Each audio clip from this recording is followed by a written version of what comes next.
You just need to take a photo that that makes you feel something, or makes you curious about something, or tells you something, you know. Right, I don't have enough time to make this video today, so I'm going to do this as a one run and gun kind of thing that I like to do from time to time. But basically I haven't got enough time because it's supposed to be my day off today. I'm trying to do a new sort of shelf system in my office, which all needs ripping out. Although this bit's new with some temporary legs at the minute. I'm just trying to raise my desk up to give me some space to just hide more junk away. I've also been called in to do a little bit of work, so I am mega multitasking today, yet I've also decided that I owe you a video. I haven't put a video up for a few weeks. I've been toying with a few ideas. Rather than sharing some photography, I wanted to share some thoughts and do a few shout outs, and I thought that was going to be the idea of this video today. So I wanted to first of all start by saying how much I really like the Micro Four Thirds system. It took me ages to actually get one.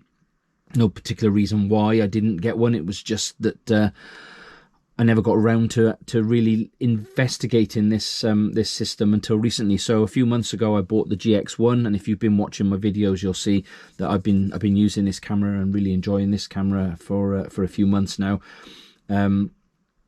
I bought this on MPB, cost me, made some notes, cost me 130 quid, and it was like mint condition, and I really like it. It's a really nice, compact little camera system, and I really enjoy it. The problem is when you buy a new camera system and you enter into a new sort of world, if you like, you then start to acquire equipment, and it's very difficult to it's not difficult, but you have to be disciplined. Now, my one camera turned into one camera. Obviously, I needed the kit lens to go with it, so I sourced a kit lens. That was another 40 odd quid or something. And then there was a prime lens, which was this 25mm. This 25mm prime lens, which is great, which effectively turns this into what I would call like a nifty 50, like my old Canon, which is still here and I just haven't used for a little while. So I end up with one camera body and two lenses.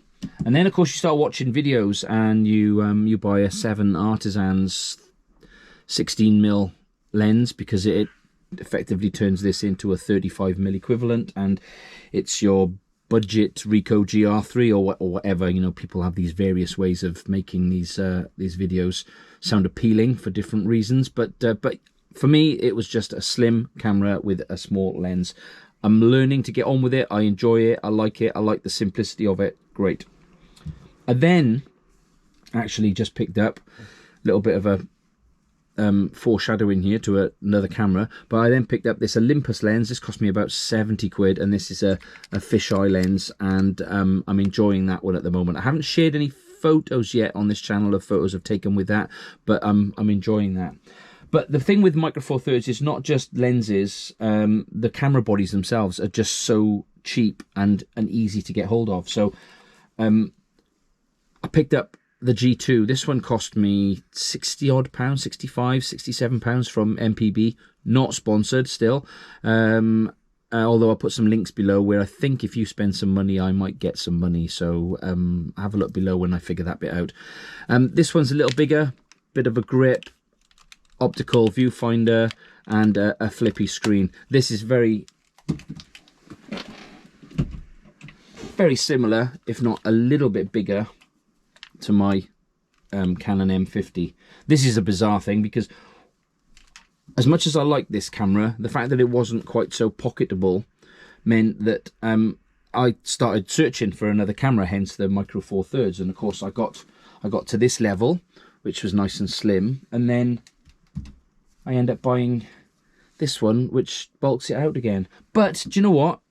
Not a big deal, because this camera only cost me 60 odd pounds. So being able to buy a whole new camera body for 67 pounds is actually quite good. I like it, and it just keeps things interesting. But it doesn't stop there, does it? As I've already previously showed you, I saw a video a few weeks ago, and somebody was talking about the GF1. Now, the GF1 is I guess a precursor to the GX1. They're quite similar cameras, 12 megapixels, 16 megapixels. It's not. I'm not going to go into the any other technical details, but basically, £53. I spent £53 on this. It's a little bit more battered in terms of its outer sort of body conditions, but generally it's great. It works really nicely. And what I'm trialing at the moment is having 2 pocket cameras with me in my sling, and rather than flipping lenses around, maybe just have one camera hanging around my waist that I want to take wide angle shots with, and then this one that I can just take, you know, walkie-talkie shots with. So I don't know yet, but for the sake of £53, it's no big deal. The only big deal it is that I'm having to expand my my shelf system to store my cameras and my gadgets on, really. So yeah, the other video I was thinking of making this week was I was going to thank people for subscribing to my channel. I got to 250 subscribers earlier in the week, which in the grand scheme of things is not much, but going from 0 to 250 in a short space of time has been really encouraging for me, and the feedback I'm getting on my photos and my videos is great, so thank you very much for that. And actually, since I thought about making that video, it's now gone up to, let's get a live number, I'm going to guess at about 282 today. Where are we gone? Oh, well, there we go. Since even considering this earlier, we're now up at 290. I would hope by the end of this week I'm up to 300 subscribers. So thank you very much for your support. And the other thanks I want to send out there are to the people that have inspired me to take photos, inspired me to look at these camera systems, and continue to make interesting videos that I watch on YouTube. And that's going to be, very obviously, it's going to be Emily Lowry over at Micro Four Nerds. I really love her videos. I love her style, and I just think she's a really great personality, and yeah, makes good stuff, but makes me want to spend money. George Holden, he's the main reason that I'm doing this right now, if I'm honest.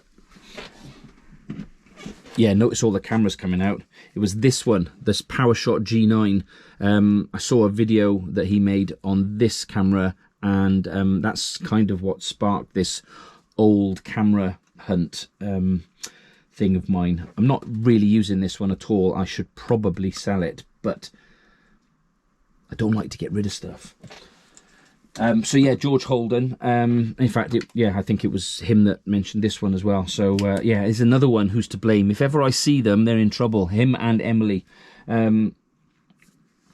I have to mention James Popsis because I really like James's style. I think James had made a video on the GX1 as well. I think this might have been one he'd said was one of his first cameras that he'd bought.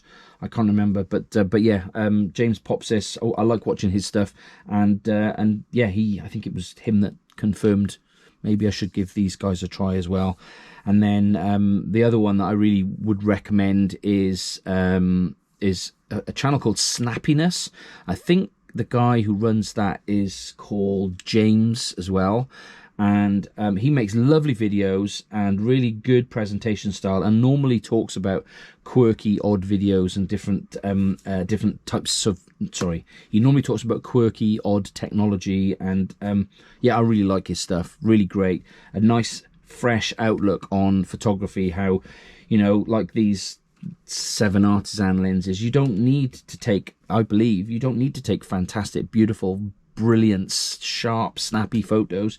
You just need to take a photo that that makes you feel something, or makes you curious about something, or tells you something. You know, it doesn't have to be pin sharp and perfect. So so go and recommend. I'll put links to all these. So go and have a look at Snappiness as well, and then 2 other channels that I'm going to mention, 2 or 3 the channels I mentioned. I do like watching Roman Fox. There's a few other sort of street photography ones like Optical Wonder, and a few others that I like to watch as well, although they do get a little bit repetitive. Go and see Joe Redsky. Joe's got a lot of videos about his Ricoh GR3s. Really, really good guy, and really inspiring. Recently, night photography photos, night street photography. And then finally, Thomas Heaton. If you haven't seen Thomas Heaton, I would go and recommend watching Thomas Heaton's videos, landscape photography, and I'll put a link below to his recent trip, or his summer trip, chasing tornadoes and stuff in North America, because that was great fun, and it's something a little different, not just about photography. It's just quite an interesting watch. So I don't know what this video was all about in the end. Really, it was about thanking you for watching my videos. So if you've got this far, which is probably about 10 minutes now, thank you for watching this one as well. I now need to get back to work. I need to walk my dogs. I need to fix this shelf, and I need to go and buy 2 more to go up there so that I can tidy up. And I need some lunch.